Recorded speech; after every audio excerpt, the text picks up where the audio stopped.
Hello, ladies and gentlemen. Welcome to this episode of Coffee, Kegs, and Kriegsspiel.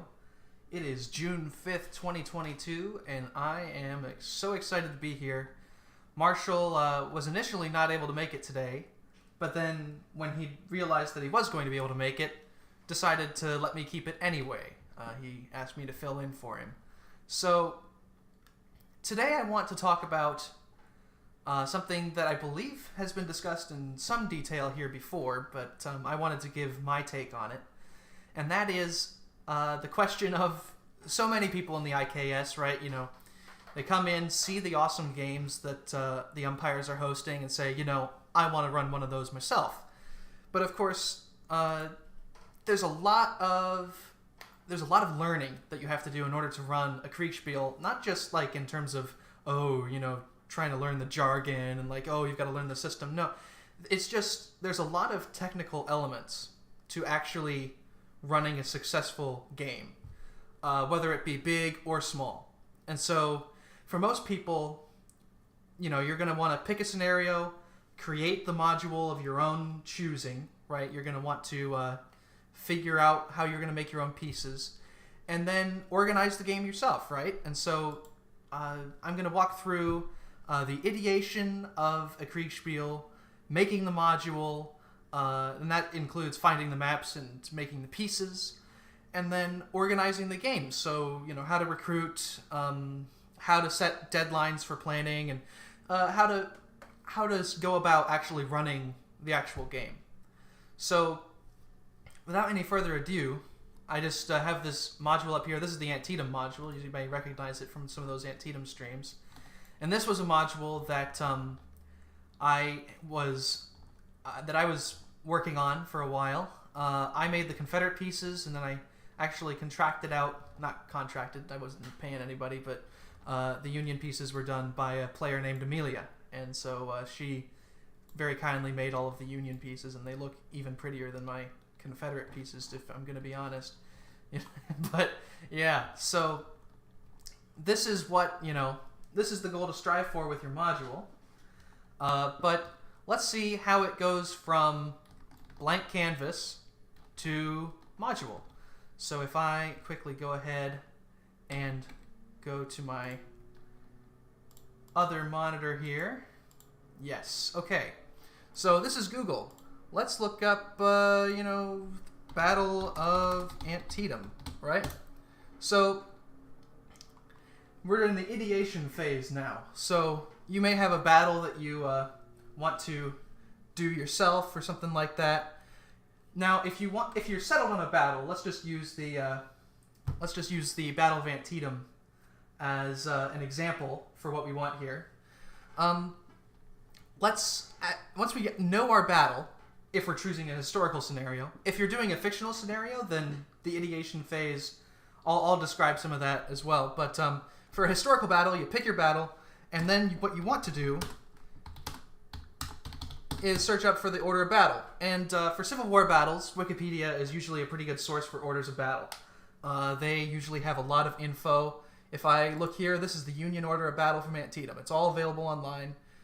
Really helpful. You can even, if you wanted to, you could even have different chiefs of staff, right? It's all listed here.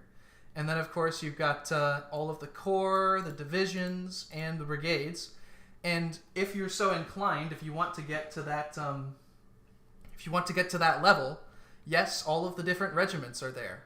And so you can just go down, and if you want to, say, instead of doing the entire Battle of Antietam, if you want to just do the Battle of the Cornfield, right, then you're going to look for 1st Corps, because they were at the Battle of the Wheatfield there in the early morning of September 17th. And so then if you want to go down to the regimental level, you can see which all of the regiments are. And this is very helpful for when you're creating the pieces. So these orders of battle are great. But this isn't just a Civil War thing. So let's say Battle of Waterloo, right? There should be, especially with the big battles, there's usually a lot of research on those. So order of battle for the Waterloo campaign. Look at that. So now we've got the entire French and British order of battle, all, again, down to the regiments, right? So this is, Wikipedia, a super helpful resource for your orders of battle. In fact, the the feared one for umpires is the Battle of Leipzig, 1813 Order of Battle. And there's even a couple orders of battle for this. This isn't Wikipedia, but you can see we've got an Allied Order of Battle here, all the way down to, the battalions in each regiment, right? So really, the internet is just a treasure trove of historical orders of battle. And something that if you want to run a fictional scenario, you don't even have to create your own order of battle just from scratch. You can look at these orders of battle from real historical battles and take inspiration from what was actually there, right? So if you just say, I want to run a Napoleonic battle that is completely fictional, I want to create these orders of battle myself, but I have no idea where to start. I don't know how Napoleonic armies are organized. Just go to places like this, and you can see exactly how real armies of the period were organized and base your scenario off of this. Wikipedia is also a treasure trove of sources for battles. If you're like, I don't want to run a big battle, but I want to run a battle, and I just don't know any, that none come to mind. And you can just go list of Civil War battles, and I believe Wikipedia, list of American Civil War battles. And so you can just go down here, and bam, this is all the information you need, and most of them have Wikipedia articles themselves. So, you've got just hundreds of these engagements to choose from, and they're even listed by, they even have a category, right? So the A-class battles are going to be, important, and all the way down to, your D-class battles, which are basically just skirmishes, right? So, and, who's ever heard of this? The Battle of some name, right? And look at this, you've got this whole, look at that, there's an order of battle, so this is just a tiny little skirmish, but you've got an order of battle, you've got a whole Wikipedia page giving you the background and a little bit of play-by-play on the battle, so you've got plenty of information here to just go make your own module. So let's just assume, for sake of argument, right, that you have picked your battle. And let's go back to, say, the Battle of Antietam, right? So now we've got our battle that we want to do, but now we've got to actually go about creating a module. And the first thing you want to do is get a map. And so a few good sources of maps here. The Library of Congress, if you're doing a Civil War battle, the Library of Congress is the place to go. So, the Library of Congress, you've got just all sorts of different Civil War period maps, and you can even sort by the decade that they were made. Most of them were made in the 1800s. You can see basically all of them. And you can even sort by location, right? And so let's just say, and you can even just do a keyword search up here at the top, right? So let's go to Chancellorsville, right? So I got to spell it right. And now all of a sudden we've got some battle maps of Chancellorsville going up. And let's use this as a teaching example. This map here, clearly from the period, right? So let's see, when was it made? It even has notes. Yeah, so 1863. So this map was made in 1863, right? This hand-drawn map shows the locations around Chancellorsville and details the route taken by Stonewall Jackson the night he was mortally wounded. So this is a really cool historical map. But, as you can see, it is not the kind of map that you want to play a Kriegsspiel on. Because, well, A, all of the units are drawn on it, so that's no good, it's just cluttered. And then there's also very little information on the terrain, right? It's just blank. There's some roads, great. There's a river, great. But if you've ever studied the Rappahannock River or you've looked at maps of the real battlefield of Chancellorsville, you know that the Rappahannock River and Rapidan rivers do not look like this. So you look at this map, this is not the kind of map you want to use. If you want to build a scenario where you give players flawed maps and then save the good map for your own, which is a fun thing that some umpires like to do, this is the perfect map to give them because it's hand-drawn, it's terrible, right? But it shows some of the roads, so it shows where they can go. So then, for you, though, on the table, you're going to want a more detailed map. So let's go find one. If we move down here, I'm aware of a couple that are pretty good. This is better, right? So this is a much more accurate topographic map, but this is not the kind of map we want for our purposes here. But this is getting closer, right? You can see terrain marked out, trees, all that kind of stuff. And if I can actually find it here, there's a really good Chancellorsville battle map that I'm using for my Chancellorsville campaign. Yes, here it is. Okay, so if it'll load for me. Yep. So this is the kind of map that we're looking for. So we want, we want terrain, we want trees, we want foliage, right?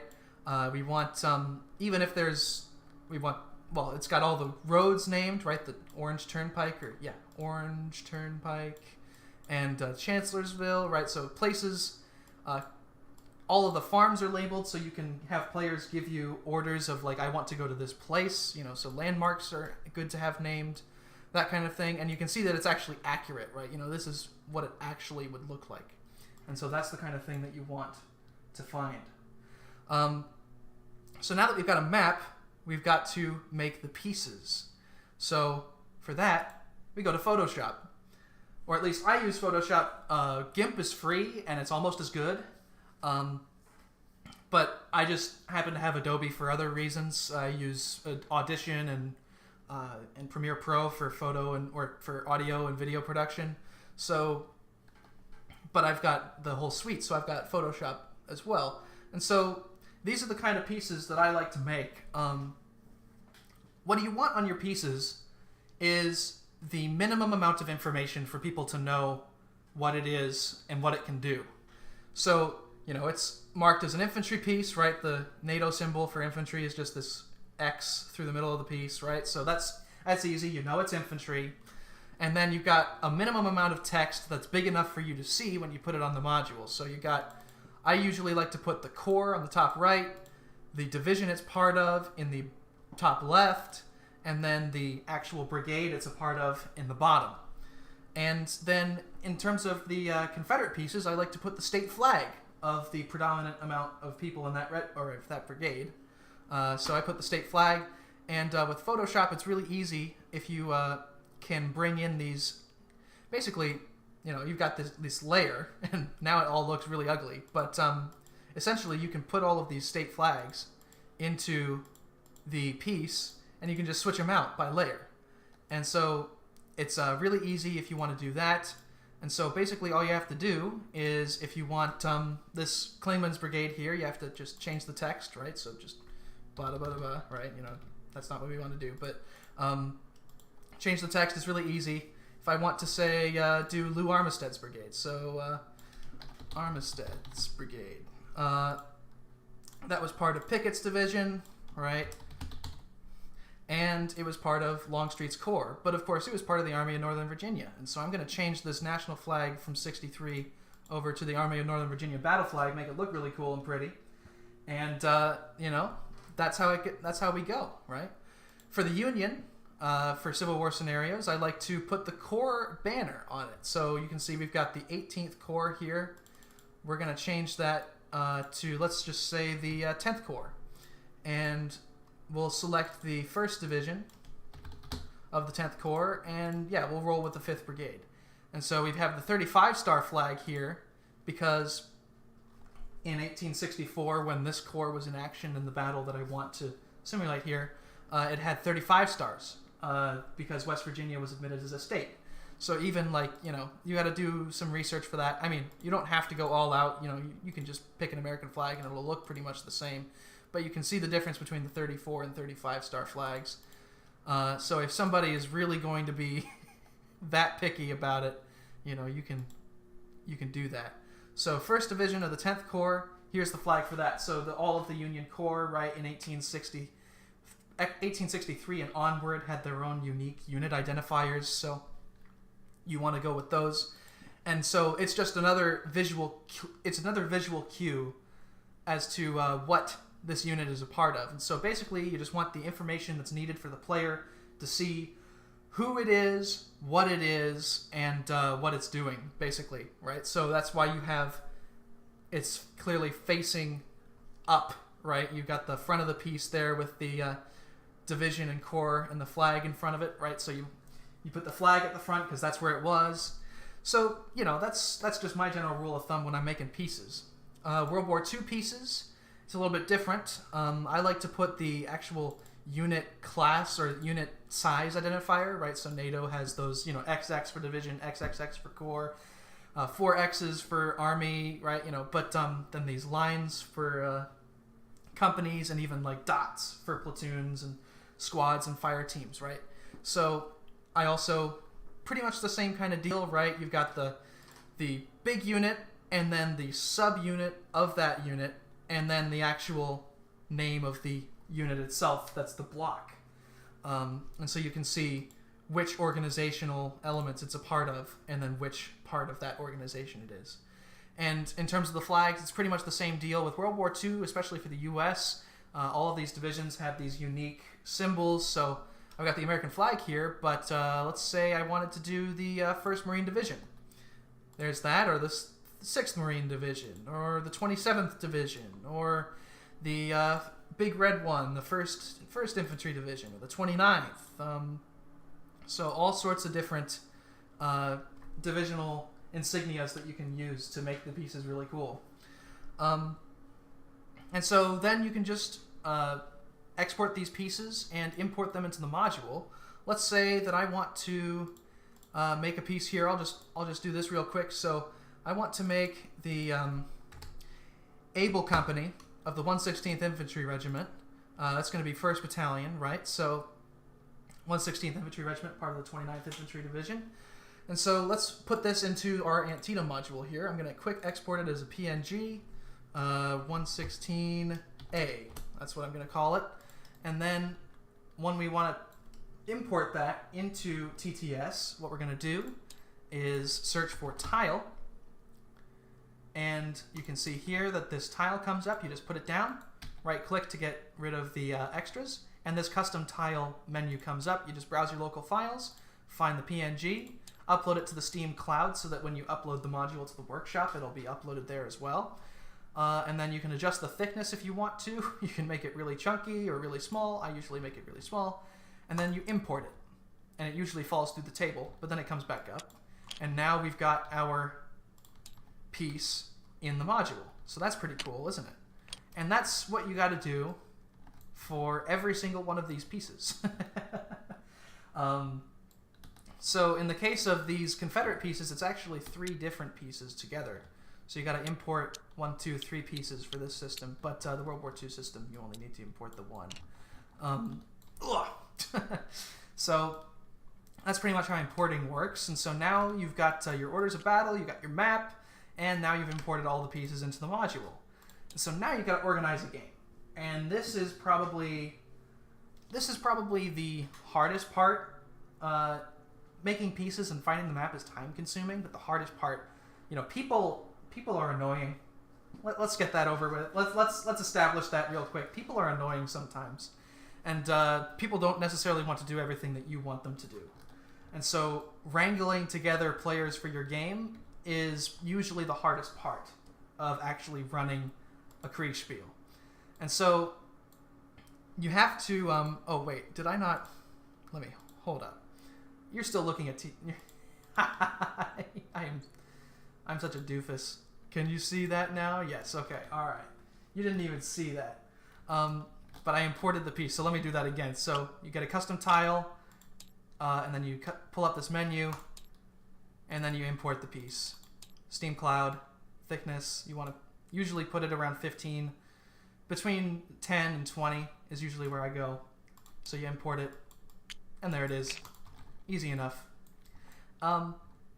So now we've got our piece together, and yes, so yeah, I am so sorry about that, Marshall.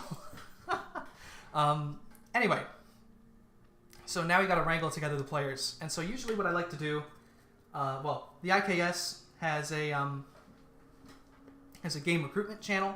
That is a super easy way to get players to come to play in your game, and then. And then what you want to do is then organize them. So usually you can just ask players to volunteer for positions, or you can actually tell them what they're going to play. And that usually is a little bit easier on your end, but the players might not be as invested. So it's up to you. And my big piece of advice, and I can't, because people are people and are unpredictable, I can't give you like a step-by-step, this will work every time to actually get people to do what you want. But generally speaking, you've got to set your expectations and adhere to them, and force people in the game to adhere to them. So say you want to play this game starting on a Saturday, and it's Monday, right? So we're working up to it. You got to say that, like, okay, guys, you've got to have your plan together by this day, and you got to hold them accountable to that. Some ways to do that are just by kicking them. That's kind of, removing them from the game is kind of an extreme option sometimes, but sometimes it's necessary. Usually what you want to do, though, is just, threats or,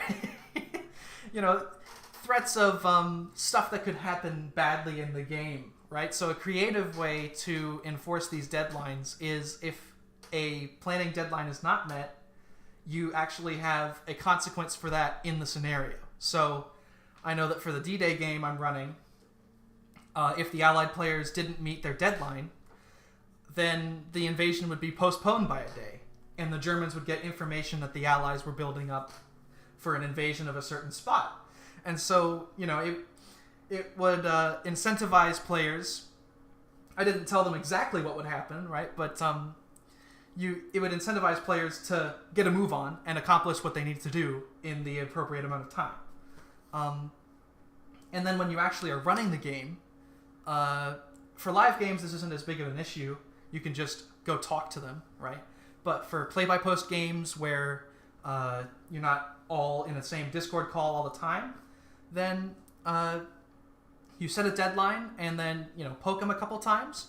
And if they don't send their orders, then you punish them by making them do nothing or follow their last orders, right? And so they come back a couple days later, see that they've gotten a new report, and see that they've done nothing. And they're like, what the heck? And you're like, well, you didn't give any orders. And so that's a way to keep people on the straight and narrow in terms of actually giving their orders. So that's pretty much how you go from ideation of a scenario to creating the pieces, to creating the module, and then actually organizing the game. I'm going to open up the floor to anyone in the chat who has any questions. And I will be happy to answer them. In the meantime, I'll also share with you a couple helpful resources that I have discovered in my time of actually running these games to find different maps and all this kind of thing. So the Library of Congress, great for maps of the Americas. But if you're looking for maps of, say, Europe in the Napoleonic era, usually I just go to Google Images and you can find stuff off there. But for Europe, World War II, World War I era, there's this really great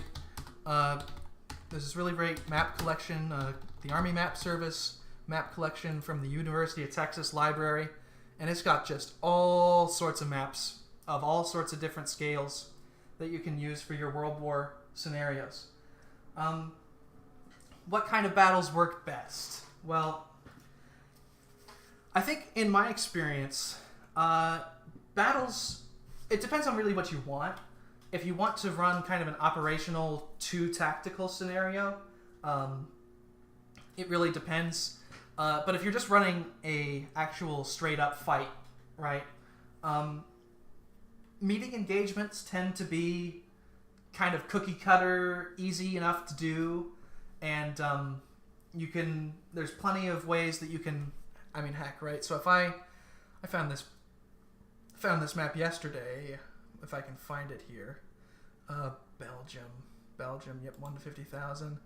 Albert, right? So on this map of Albert, right, it is just so easy to construct a meeting engagement, right? There's a main road, right?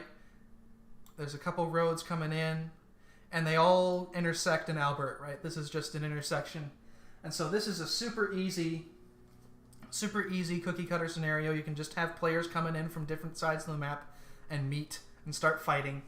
And but then you can start modifying it to get some interesting ways of actually the engagement formulating. So say that there's a force of people in Albert already defending it, and then there's enemy forces coming to take it, but then also friendly forces coming to relieve the garrison.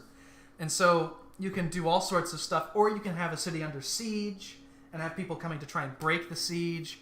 So a lot of the best scenarios I find when I'm just I'm not trying to recreate a historical battle, when I'm just trying to make a scenario that I think would be fun for the players, is usually some kind of meeting engagement, but with spice. So add some other element to it that is going to make the experience for the players unique and interesting. Because everybody, if you've been to the IKS for even a little bit, you've been through 5 or half a dozen, right, meeting engagements that were just standard. Oh, let's walk down this road. Oh, we ran into each other. Start shooting, and whoever shoots first, right, wins. So getting that little bit of spice is usually a very good idea. How do you plan a scenario? Well, I think that I'm not exactly sure what you mean. If that's what you mean, where I'm planning who's going to come in where and that kind of deal. So let's see. When choosing your scenarios, do you look for balanced situations, or are you more concerned with how interesting the problem for the players to solve is? It depends on the crowd. Usually, just out of habit, I balance them. Though, I think the interesting scenarios are usually the unbalanced ones, because those, at least for some of the players, pose a really interesting problem. And so if you're looking at if you're looking to do more of the original Kriegsspiel, right, where this is a test, right, this is an examination, right? So the original Kriegsspiel, right, was a way for the Prussian professors at the military colleges and superior officers to look at their subordinates and see how they would react to a real-life situation. And real-life situations are often not these perfectly balanced scenarios, right? You look at pretty much any Civil War battle, for example, and the Union almost always outnumbers the Confederates, especially in the major battles. Well, that isn't fair. That isn't balanced, right? But that's a problem that you have to overcome, right? And so those battles usually are pretty interesting, and that's another way you can spice up those scenarios, right? It's not just where the people are coming from or where the people are, it's how many they have and of what, right? So you could even do a quote-unquote balanced scenario, right, where you have 2 armies of roughly equal size, but one has a way larger cavalry wing and way less infantry, and the other has a lot of infantry but not a lot of cavalry. Or one side has no artillery, but the other side has no cavalry. So it really depends, right? You can do some really interesting stuff with army composition, as well as with the actual geographical boundaries of the scenario itself. What about setting up a pitched battle, historical or non-historical? Pitched battles are good if you want to do kind of a quick and dirty, right? Pitched battles are usually, right, most of the battles you read about in history are the armies show up and skirmish the day before, then set up and go the next day, right? So that's most of your battles. And so, players can argue that, like, oh, it's boring. And maybe it is, maybe it is. But that's, if you're trying to go for what is actually being practiced here, right? If you're trying to actually give a player an experience of what it was like to fight a battle in the 18th or 19th century, that's going to be most of what you're doing is these pitched battles. And so even if I go to TTS here again, the Battle of Antietam, my scenario was basically a pitched battle. Players ran into each other essentially from the beginning of the day. Even though the Union were just arriving on the field, quote unquote, right? The battle space is so small that it's just, all right, ram, let's go, let's fight. And so what about starting? Yeah, so historical and non-historical. So let's see. Yeah, balance more of a function of victory conditions, not ultimate results. Exactly. Yeah, for my D-Day game, for the folks playing in the D-Day game, you can hear this. This isn't breaking anything. But for the Allies, right, their objective is to get the best foothold in Fortress Europe as possible, right, to provide for later exploitation and breakout. And the German goal is to give the Allies, right, as little as they can. If the Germans lose all of the beaches, right, but give the Allies a bloody nose and just completely foil all of their plans, even though the Allies have captured most of their objectives, right? So, like, if the Germans are just a huge pain in the butt for the Allies, that is the German victory condition. And so in the D-Day scenario, actually both sides can win. The Germans can do that by, being really, really good and at preventing the Allies from doing certain things and forcing them to adapt their battle plan majorly. And the Allies can win by establishing a secure foothold. And both of those are possibilities, though it's more likely that one will win and one will achieve that objective and the other will not, right? So that's kind of how I think about that kind of thing. So let's see if Justin was just suggesting, pursuit, retreat, recon, etc.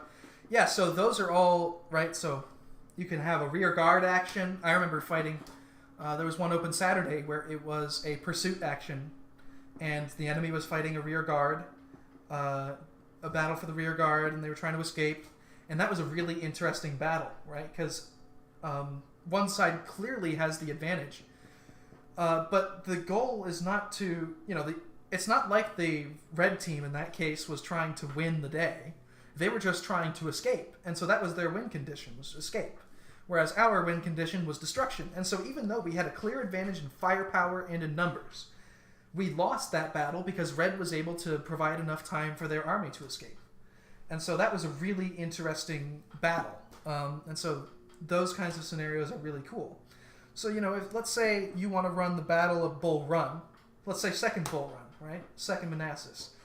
And you think, okay, I don't want to refight this whole thing. I just don't have the time or whatever. Pick the retreat from Second Manassas. That when Longstreet counterattacked that day, I believe it was the third day of the battle or second day of the battle, there was a really interesting Union rear guard action that saved most of the Union army that most people don't even know about, right? Because it's completely overshadowed by how the Confederates just outplayed the Union at that battle, right? But there's a really interesting, even historical scenario of pursuit, where the Confederates are trying to overrun this Union army and pin them against the Bull Run Creek, and the Union are trying to keep the door open, so to speak, long enough for the rest of their army to escape.